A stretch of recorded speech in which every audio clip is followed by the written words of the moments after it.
too soon, way too soon. Well, last week we began a brand new message series entitled Worth It.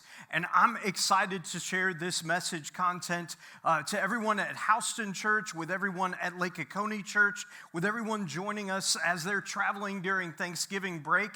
But as we jump into this series last week, we said that life is a series of judgment calls. It's a series of judgment calls, and they go something like this. If I do this, it will cost me that, but I will gain this other thing over here. If I do this, it's going to cost me that, but I'm going to gain these other things. And we go through this process over and over and over again, countless times per week. We are processing this kind of information. It happened to me just yesterday. I got up. It was beautiful outside, except that it was like, I don't know, negative 50 below zero or something. I don't know. It was about 49 degrees. And I'm looking outside knowing that I ought to go on a run. I need to go on a run. But I did not want to go on a run in that. And my brain begins to go through this calculation. If I run, it will cost me all of my human comforts, but I will gain a little bit of health. And I went on a run. But those are the kind of sequences that we run through our mind on a continual basis. And we are so used to making these kind of judgment calls. We're so used to gauging, is it worth it, that it becomes a part of our subconscious. These processes happen without us really even thinking through them. Maybe you'll think through them this week because we talked about it a little bit, but typically we don't think through these processes because they are so natural to us. What will it cost me, and how will I benefit? So it becomes natural for us to wonder this same thing about following Jesus. What's the point? What's the benefit beyond forgiveness or beyond heaven? Is there any benefit to following Jesus?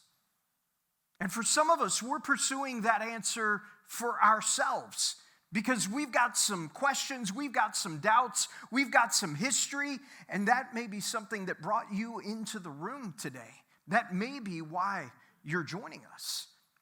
And for others of us, we're answering that question for friends or for neighbors or for family members who are processing these kinds of questions. And that makes sense because we live in what is largely a post-Christian culture. A lot of that was accelerated during COVID, but we live in a world where not everybody rolls out of bed and thinks, it's Sunday morning, I think I should be in church somewhere. And though that used to be what was true in many, many of our cities, it isn't necessarily true today. And we live in a world that's polarized, where people are increasingly hostile, where many of them are broken. And a lot of us are asking, is this what life looks like? I get up, I go through my routine, I navigate my calendar, I battle through all of the frustrations that are in front of me, and I go to bed exhausted and tired. And yet deep in the core of my being, I know that I'm largely unfulfilled. I've spent my life that day on things that were mostly unremarkable and simply ordinary. But what if? What if following Jesus offers something far beyond the unremarkable, something so much more than just the ordinary? What if following Jesus offers that? You see, back in Jesus' day, survival was the thing that was at the top of everyone's mind. And so there was a routine that they had to follow simply to stay alive. There was a time that you would go to the well and draw out water. There was jobs that you would do in order to get food and survive in that day's economy. And in the middle of that, Jesus repeatedly invited people to follow him. And he invited them to follow beyond the ordinary life that they were living. To follow for something that was more than the unremarkable. For the fishermen, when they encountered Jesus' invitation to follow him, they hung up their nets. For the tax collector, when they heard "follow me," they closed down their tax collecting booth. Because when Jesus said "follow me," it wasn't follow me to a location. It wasn't follow me to a list of these things you should do and these things you shouldn't do. Instead, Jesus invited them to follow him as part of a movement. He said it this way: "I will build my church, and the gates of Hades will not overcome it." When Jesus said, "I will build my church," we think of where most of us are sitting. But it wasn't where we go to sit. It wasn't about a structure. When Jesus said, "I will build my church," he was saying, "I will build my assembly of ones that I have called. I will build a movement of people that will cascade throughout time, so much so that the gates of Hades will not overcome it." Now, that doesn't mean anything to most of us. But when Jesus spoke that to his closest followers, they immediately associated it with the forces of death and darkness. And they heard Jesus say, "I will build my movement, and even the forces of darkness will not overcome it." And then they watched it happen in front of their eyes as a group of 12 became a group of 120 and turned into a group of 3,000 and then 5,000 and soon began to take over the known world. Now, all of us know there's something special about being a part of a movement. Think to the last time your team was winning. Maybe you were in the stands. Maybe you were alongside everybody else, but your team was winning and you were a part of it. And there's something special about being a part of that kind of movement. Or maybe it's at your business. Your business releases a revolutionary product, and everyone inside the doors, they recognize the magnitude of what they've just unleashed. And there's a pride and an excitement because you are part of a movement. Or maybe you're part of a group that has a unique understanding or an extraordinary talent, and there's something special about being a part of that group of people, part of a movement. And that is true about following Jesus as well. Because following Jesus positions us as representatives in his timeless, transformative movement. It positions us as representatives in his timeless movement.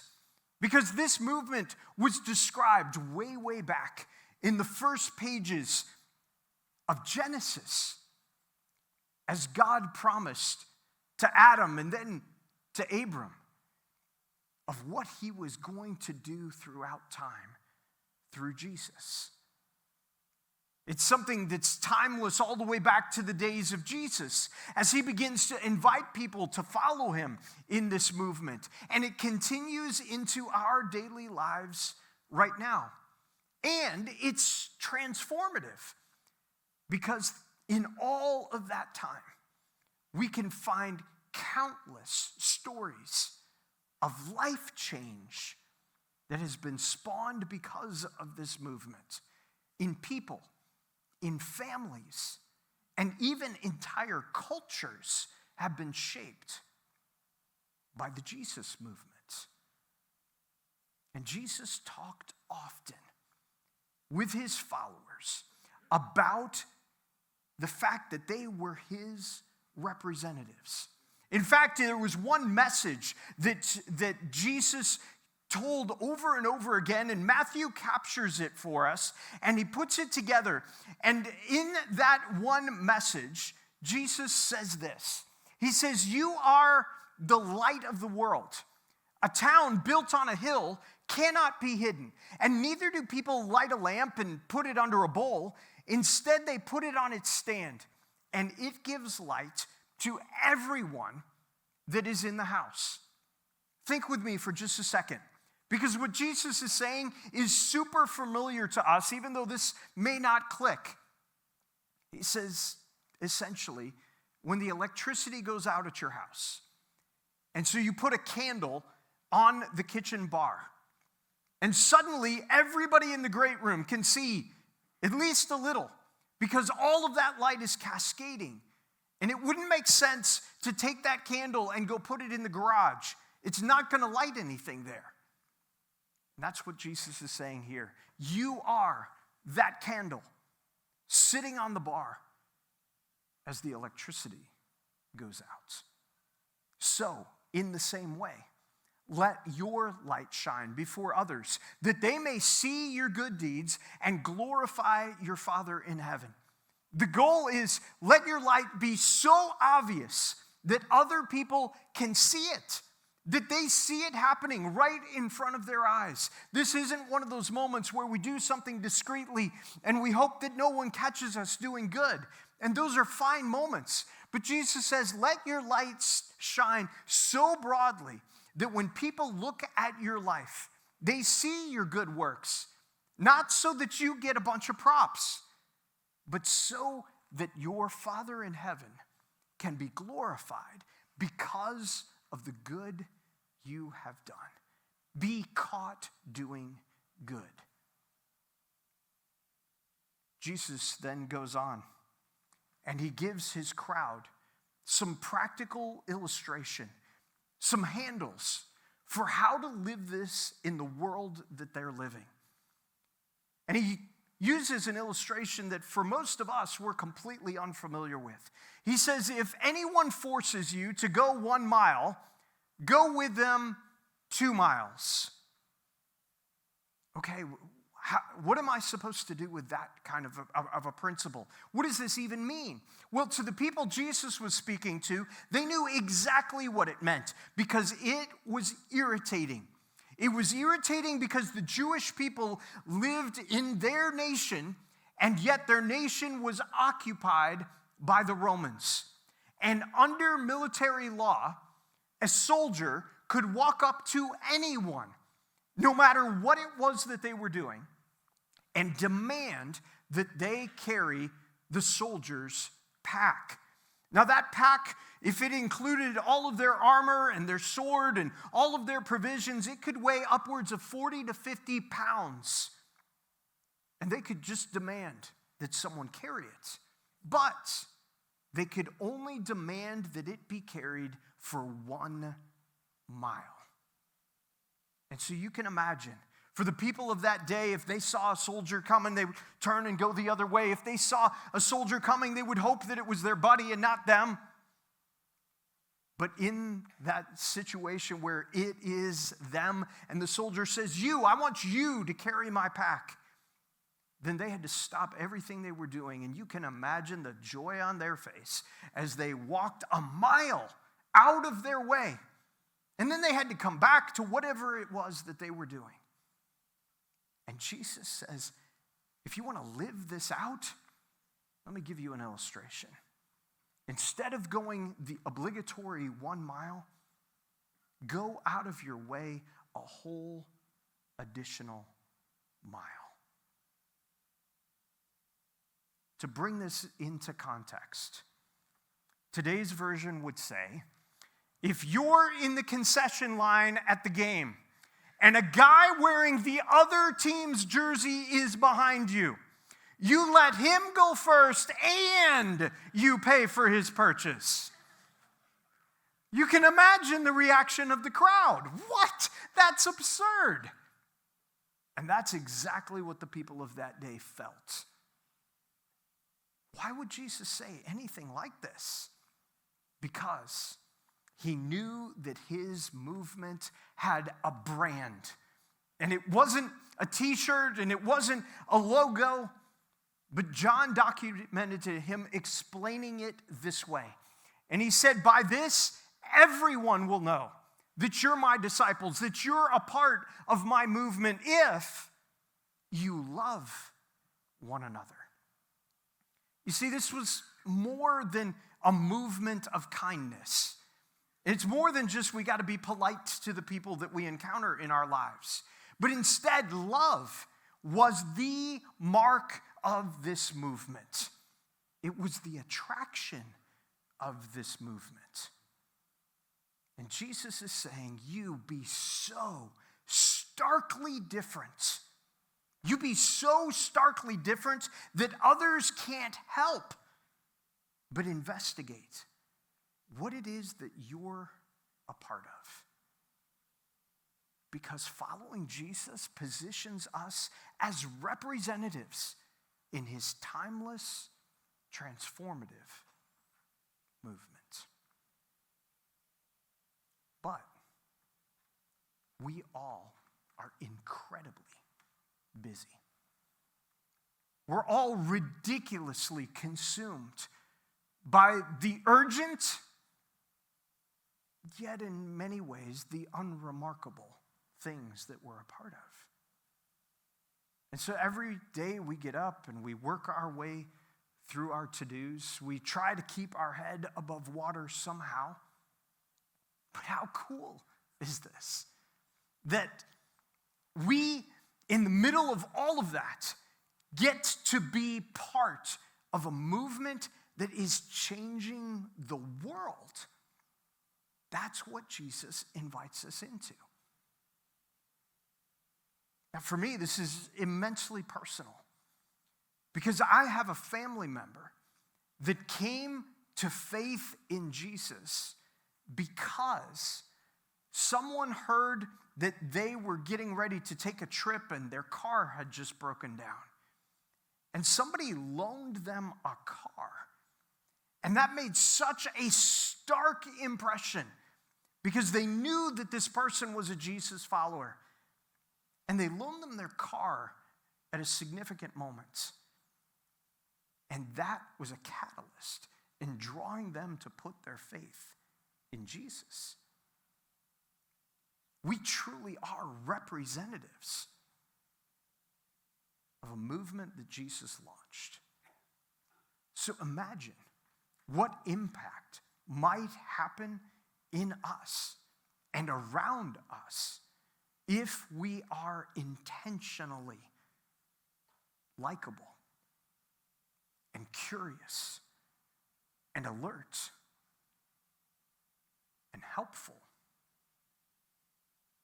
But the goal is not to make those around us behave like someone who believes in Jesus should. The goal is not to make those around us behave like believers should. The goal is to love those around us like Jesus would. That's our goal. That's our mission. That's what sits right in front of us. And in our region, kindness is cultural. It's just kind of natural for everyone to be mostly kind. So if we're going to stand out, then our love must be exceptional.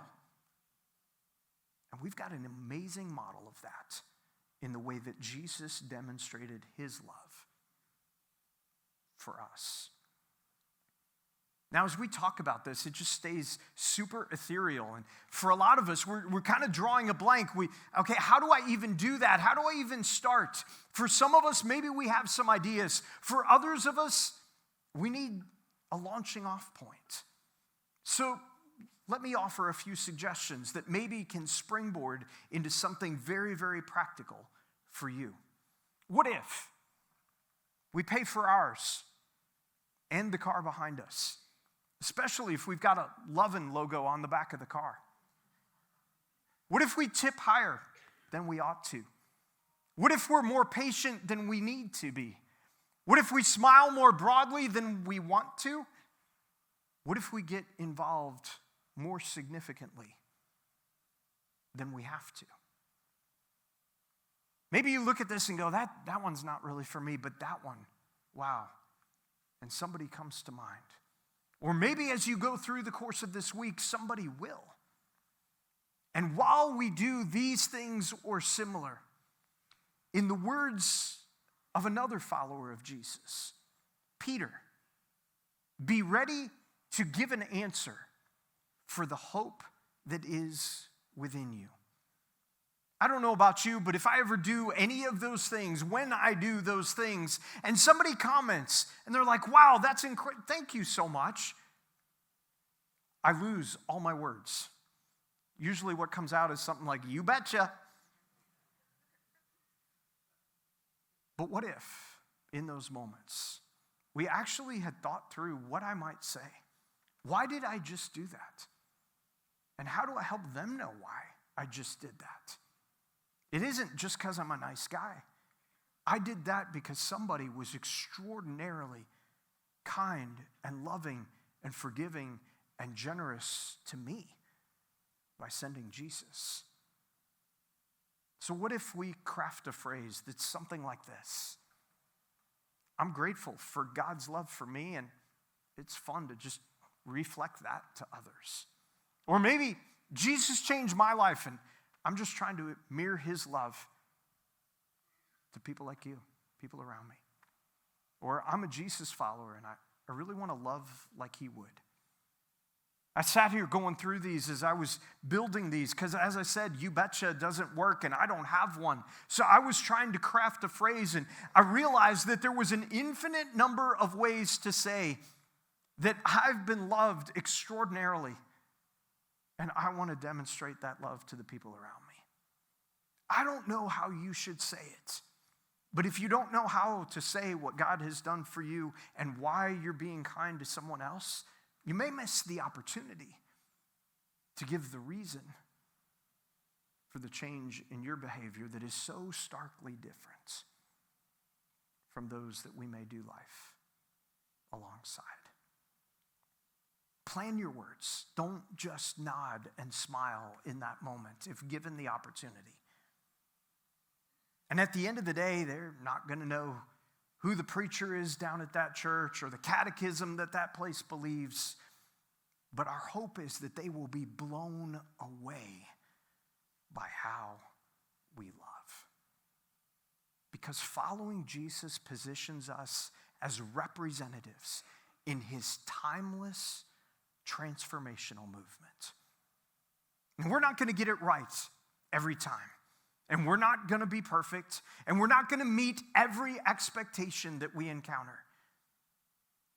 But as Jesus followers, for those of us that would identify in that way, we can never forget that we get to be representatives in a world-changing movement.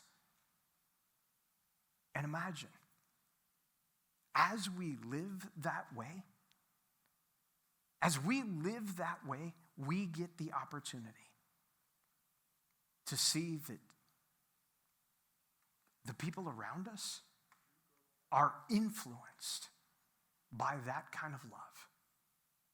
And perhaps we influence the way they think about church and maybe even about God. And that's just one more reason that following Jesus is absolutely worth it. Now, over the next few minutes, we get to do something really, really exciting. Because over these few minutes, we have had the chance to live this out. During the 5 weeks ago, we launched a special movement that we call Love in the Lake Country's Be Rich. And during that time, we pursued an extraordinary wave of kindness and generosity throughout Georgia's Lake Country, all throughout the region. And our desire was to demonstrate the love of our Heavenly Father. And so we're going to celebrate, and it'll be a little weird, and here's why. because we're going to celebrate not something that was done for us, but something that we did together. And it's admirable. It's proof that we lived this out. And so I hope that you enjoy celebrating along with me. Take a look at this.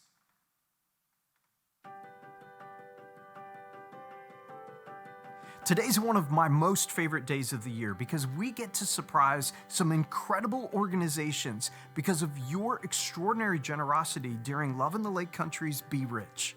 We've said all along that this facility was a tool, a staging ground for Love in the Lake Country. And today, before the facility's even open, we get to use it to do just that. These organizations are coming thinking they're going to get a sneak peek at phase 2. But what they don't know is that along the way, they'll stumble into this room where we're going to surprise them with some really big checks.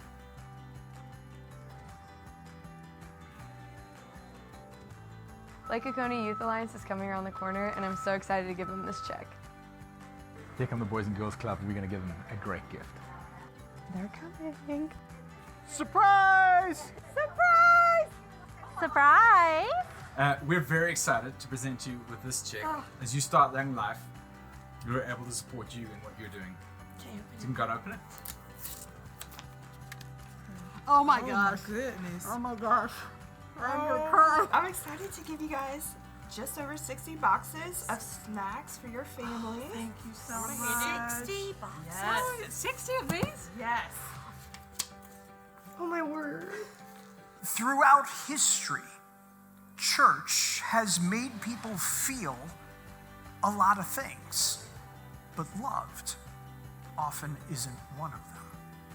And our hope is to change that.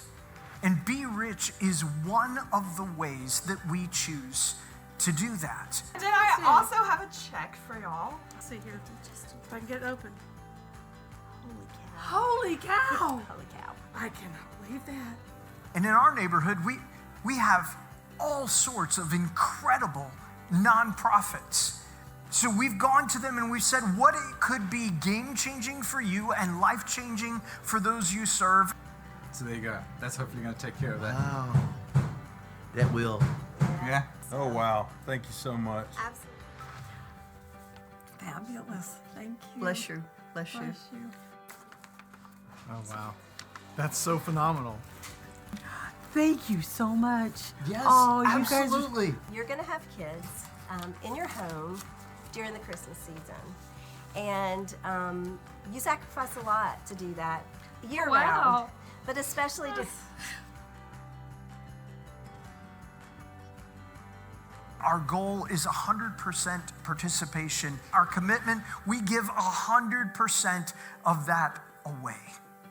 Well, a snack machine's great, but it doesn't really do anything if it doesn't have any snacks in it. So we wanted to give you another check to be able to take care of some of those as well. Wow. So there is more Oh my God. to help. I'm like so nervous here opening this. Oh my gosh, you guys. The wraparound program of the Greene County Schools is designed to help remove barriers for success for students, whether it be physical needs, academic, social, emotional, mental health. Our goal on the Victory Train is to ensure that every child is kindergarten ready. We're dedicated to the post-high school education and training of students in Greene and Putnam County. The Greene County Food Pantry opened its doors in October of '07 in the heart of public housing in downtown Greensboro to meet a growing need of food insecurity. So our vision is to see the world transformed through the influence of coaches and athletes. It is our mission to create a world-class experience that ensures success is within reach of every single young person in our doors. We believe that every single person was created with purpose, and so Atlas's mission is to equip children and families to be able to fulfill that God-given purpose. Families for Families is a private foster care agency to surround families like this with a network of volunteers that kind of come in and help with some of the challenges. This, will help send kids to camp. They can experience laughter and joy and get to be kids. So I'm going to stop you and say one more thing. That's for you, not for Young Life. For me? It's to support you. Are you being serious? Yes. So do you want to answer that last question one more time? So actually, this will go toward hopefully allowing me to do more of what I do at a larger capacity, which is so exciting. The dream is that I get to go full time here. Oh, this means so much to the children, and sometimes, you know, they don't get all the attention that the others do. So this is going to give them an amazing opportunities to train for Shine Special and be Olympics. cheered on. Yes. We've got 500 families. Turkeys went up fourfold this year. So now we can take care of Christmas with hams. Yeah, it's so because we had good. no plan. We try to use those snack distribution areas as a kind of entrepreneurship for the kids and create the ambition that they learn how to have the guest services piece. You know, the foster need is so great. So we plant the seeds. Yeah. And hopefully one day they will grow. God bless you all. And we thank you for blessing our community and the wraparound program, the children of Greene County School System. This is going to help a lot of kids and have a wonderful rest of the year. My hope is that this year we can be more generous than we have ever been before in demonstrating the love of our Heavenly Father throughout our community in such a way that it matches the extravagant generosity that God has demonstrated towards us. Thank you, man. Thank you, my friend. Absolute pleasure. Absolute pleasure. Thank you very much. Very generous. Thank you. That's phenomenal. Thank you so much. Of course. We've got 42 that we awarded $8,000, up to $8,000 scholarships to. So it's. So we're just blessed to have a community that can help make things happen. So This is, thank you. Thank you. Loving the Lake Country. Isn't that incredible? So every year we vet nonprofits, and there are so many extraordinary nonprofits, and we can't partner with all of them every year. And so there's a whole lot of vetting that goes through that process. But here's some of the nonprofits that we were able to either serve with or give a generous donation towards something specific that they were doing. Agape Care, Atlas, FCA, Greene County Food Pantry, Greene County Wraparound Program, Habitat for Humanity, Loya, Penfield Addiction Ministries, Pete Nance Boys and Girls Club, Second Harvest, Victory Train, Young Life, and Putnam Families for Families Foster Care. So a lot of different organizations in a lot of different ways. But this morning, I wanted to invite you to meet someone. So I'm going to invite Jody York to the stage. If you would, welcome her here.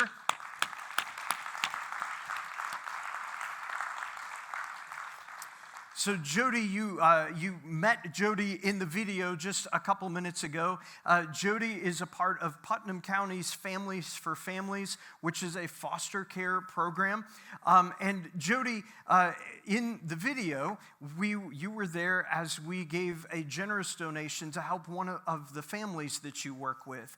But along the way, we were kind of clued in that one of the biggest needs that you have as you work with foster families is the need for car seats and diapers for that pickup event when they pick up the child for the very first time. So as you sat there throughout the service looking at the stage, what you didn't know was that in each of these big red boxes, there are car seats and diapers. I hope you drove a big vehicle when you came here today, but that is what is in these boxes, and these are all for you. Yes, absolutely. Yeah, for sure. So along the way, the question that we continue to ask is, we started at the beginning of this saying there were lots of reasons that we could divert our energy away from an endeavor this significant. We've got phase 2 going up over here. We've got so much good happening within our church. Is this something we really can lean into? And yet we said, that we felt like this was so important and so germane to who we are as a church that we could not move past this. And instead, our desire was to make this the most significant year ever. And that's exactly what you did. So, take a look at the screens as we show you what we did together through Love in the Lake Country's Be Rich.